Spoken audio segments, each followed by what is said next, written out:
What up, YouTube? I am back. Now I got my boy, Pree. You've seen him before on the vlog. We had a nice discussion about what we've been doing over the past few years. We're in the office today. He's just a beast at operations. So like all the ideas around all this stuff I've been talking about, I put out there, but Pree's really able to like kind of capture all of it and understand step by step how we need to go about it. Especially as we build out, what we've been talking about for a while is this inner vibe management, global music company, right? Around the sound, around the global Indian Western fusion sound, right? So we've been working on that for the last few years, and we're finally because the technology is there, the AI stuff is there, we're starting to understand distribution a little bit more with these platforms. We're just locking in right now. So yeah, Pree. Tell me what made you really want to go full force in this inner vibe idea, right? Because you've been talking about, I think your company is called Inner Vibe, right? Yeah. Just tell me what Inner Vibe is. Yeah. So it's kind of funny. Inner Vibe started back in 2010, right? So we've been, a lot of the main reason why Inner Vibe even came around was specifically because we needed some sort of entity, and my whole idea behind it was I wanted to create some sort of like a record label at that time. You got to remember, we're talking about almost 16 years ago. That's a long time so yeah, a while ago. But the whole idea was creating a record label. But even then, I was really thinking about infrastructure, right? Okay, well, how does that infrastructure really look like? When we talk about infrastructure, well, is there an infrastructure for artists to come in, be able to build stuff off of, and then also have a clear pathway to be able to showcase their talents to the world? At that time, the landscape was completely different, right? It was such a different time because, at that time it was we had Facebook, we had maybe Facebook and YouTube. Yeah, Facebook. I think YouTube was just kicking off their partnership levels, so 2011. That's when the partnerships really kicked in. Yep. So outside of Facebook, initially Facebook and probably radio, then it was right there YouTube right after. And yeah, the whole goal behind it was, man, how do we build an actual infrastructure that's operationalized to be able to scale and be successful without having this crazy level of overhead? And that was something I was thinking about way back then. Yeah. And the fact that it makes even more sense today than ever before is it's interesting.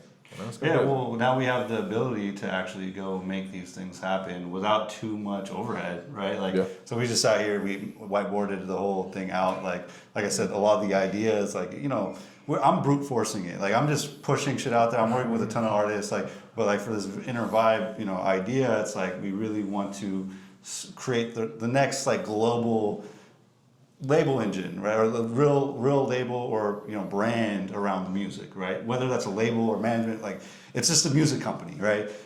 It's a music company that we can work with all different types of artists. He's a dope producer, as you know. He knows how to build all sorts of sounds. And what we want to do is craft everything around these new sounds, the direct connection between the West and India, right? Tell us about, first of all, let's get into the music. We'll show them a lot of the stuff later on, but let's get into the music right now. Tell us about what you have coming up. Yeah. It's kind of cool. It's two different pathways, right? So one pathway is, actually, I think you got a car. I don't know if that's Miles or not, just in case you needed to. But no, it's actually pretty cool, man. The way it actually worked out is, the music kind of goes in two different directions, right? So one is the American side, the English side. You have to always remember I was born and raised here. So being born in Cali, raised in Cali, a lot of the way that I go about the music in general has that level of influence that will never go away. So there's the English side, that's a lot of the production, the artist stuff. But what's cool is I've also been able to transition that over to the Punjabi side, right? So getting the Punjabi stuff going, making them to be able to understand how do we take the Western sound, keep it as authentic as possible, and then bring that over to India, because no matter what, Punjabi music has always been the core inside you, it's in your blood. For sure. It's hard to get away from that as well, right? So the roots are on both ends. So right now, on my end, I'm working with a lot of American artists, at the same time producing for a lot of them. And then on the Indian side, producing for a lot of Indian artists. And Also just working directly with them as well to like what their figure out their landscape, how we're going to go about it. Yeah. It's been good, man. It's been good. It's just a cool place to navigate. I'll say that. Tell us about the delusional project, right? We've been coming up with this idea. I've been called delusional my whole career. I know you have too. Yeah. But like, what does that mean, and what is the whole premise behind that? Yeah. It's actually dope. It's actually super dope. We talked about this, right? Like we performed at Rolling Loud last year, and it was actually even before going to Rolling Loud, where I think it was like September time when we talked, right? Like so before even going out there. I was thinking about like, okay, how can we actually do this sort of, maybe do an album where we can sit there and work with the biggest artists just in the scene. Yeah. And originally I was just thinking only on the Punjabi side, right? Yeah. Like, okay, on the Punjabi side, how can I get like an AP Dillon? How can I get Diljit? How can I get these kind of artists to be on my music? And then also at the same time, the big piece was how do we do that so that it converts over to the Western side as well? Yeah. So there's this, we want to be able to transition that music. That concept turned into Delusional. And it just kind of, me and you were talking about this, and we were just sitting there like, that sounds like a dope name. Like, it's gonna be I could wear Delusional all day, Delusional hats, all that. And like, I think the concept is dope because like, people don't think that there could be a true like connection and have it be big, right? Like people just like box it in. Like there's no way these two worlds can connect like that. Dude, we're seeing it all the time, right? Like I see it all the time. Yeah. These cross collaborations across different markets, right? The second somebody says, "Oh, it can't be done," I'm like, "Okay, let's see it.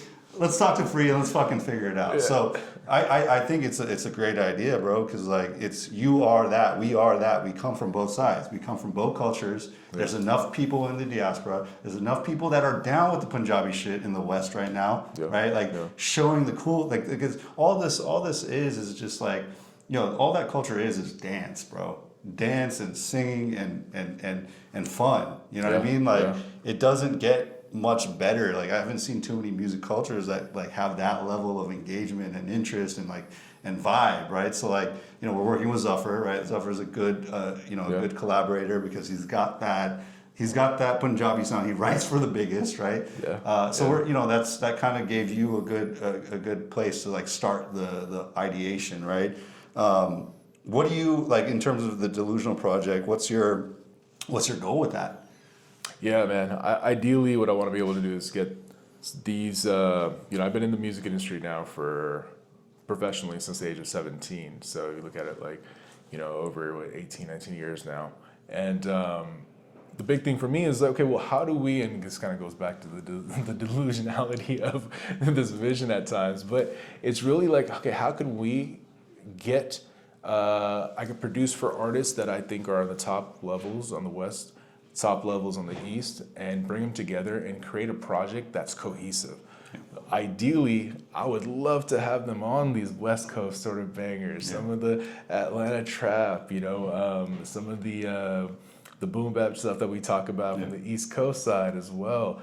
Throw that with some of the mixture of this Eastern sound as well, without having to make it. You don't want to make it forced, and then you never want to make it sound cheesy. That's the big thing, right? Like, how do I make it so it doesn't become corny? So ideally, that would be the project where we get these top guys from the East, top guys from the West, putting them in collaborations in the same room. And I'm a big believer that if you're in the same room and you're creating. It's way easier, bro. Oh my God. That's why I pull up everywhere, bro. That's why we have to pull up. We've been taking these trips because like it becomes way more real, right? Like working in the studio in Dubai and Southeast Asia and India has given you a lot more leg up than I think a lot of producers that are trying to make the connection, right? And what's cool about that, I'll say, is like, every time we have pulled up to a studio, and this is no knock to anybody out there who's like working in these studios or whatnot, but we spent so much time in doing this that like we don't need an engineer to be with us at any point. I can mix, master, and get like at least a solid rough take pretty quickly on this. So I'm not too worried about like, okay, do I need to have somebody else with me to do this? These are things that I felt like it just helped me, especially when we got into the studios. I could just take over the room. I don't have to worry about, okay, who else is around there? Who's thinking about what? Am I going to offend anybody or whatnot? No. India's cool because like they respect us. Like people in India respect us because of what we've done outside of India, and like we're bringing that to India and respecting the Indian side, right? So, you know, that's why I pull up with him as much as possible, because we can actually really, you know, really do this the right way in India. So, you know, overall, like any artists that are in that lane, in that world, that are interested in that cross collaboration, you know who you are, the big guys. You know, we're just trying to make some dope shit, right? Like I just want to represent this shit well, right? So if you're interested and you're that, let's just reach out to Pree, hit up Pree, and let's figure it out.